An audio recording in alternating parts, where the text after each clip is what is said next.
Donc suite de ma critique 100% spoiler sur Mutiny avec Jason Statham, pardon, oui le nom est un peu compliqué, Jason Statham, excusez-moi. Je vous invite à voir la partie précédente, de critique 100% spoiler du film.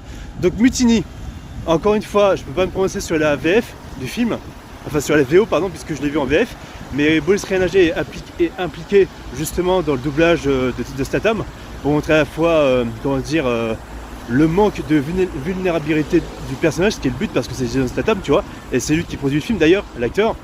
Mais bon, tout ça pour dire que c'est un personnage qui certes a des traumas, mais qui essaie tout simplement d'être un actionneur classique des années 90 et de faire avec et comment dire, de se renforcer dans toutes les épreuves. Parce que ce qui est intéressant, déjà au niveau scène d'action, où les scènes d'action sont extrêmement bien chorégraphiées, ce qui est intéressant avec Richet, c'est qu'il arrive à mettre en avant des scènes d'action dans des endroits étroits, entre des cargaisons, etc., entre des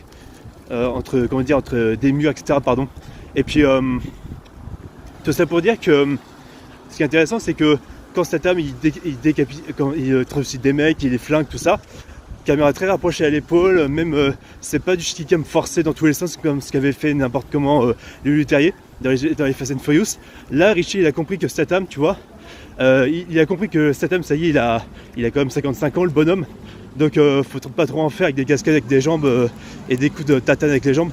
Donc on va faire plutôt des combats rapprochés avec des flingues et des coups de couteau, tout simplement. Notamment avec le capitaine méchant là à la fin, où ils sont sur une sorte de passerelle avec Coleridge justement. Et un combat assez efficace et plutôt original. Et en fait ça prend bien le temps justement pour des chorégraphies assez spectaculaires où vraiment ça part un peu dans tous les sens, ça part dans des très gros plans où justement c'est rapproché en termes d'action justement.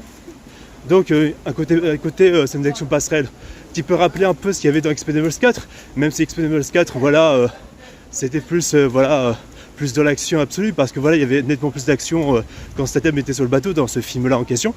Oh là putain regardez, l'arc-en-ciel il est magnifique.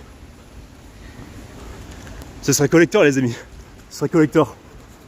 Enfin voilà, pour revenir sur le film est certes très cliché et bon, je sais pas si c'était volontaire, enfin voilà, c'était sûrement volontaire pour la blague, je sais pas si c'est une idée de Statham pour la blague, mais en gros Statham reprend le profil d'un mec avec sa carte, il rentre normal dans le bateau, tu vois, pour retrouver l'assassin de son ami, alors que c'est même pas lui sur la photo, qu'on me parle pas de chirurgie esthétique, enfin voilà, félicité de ce gag.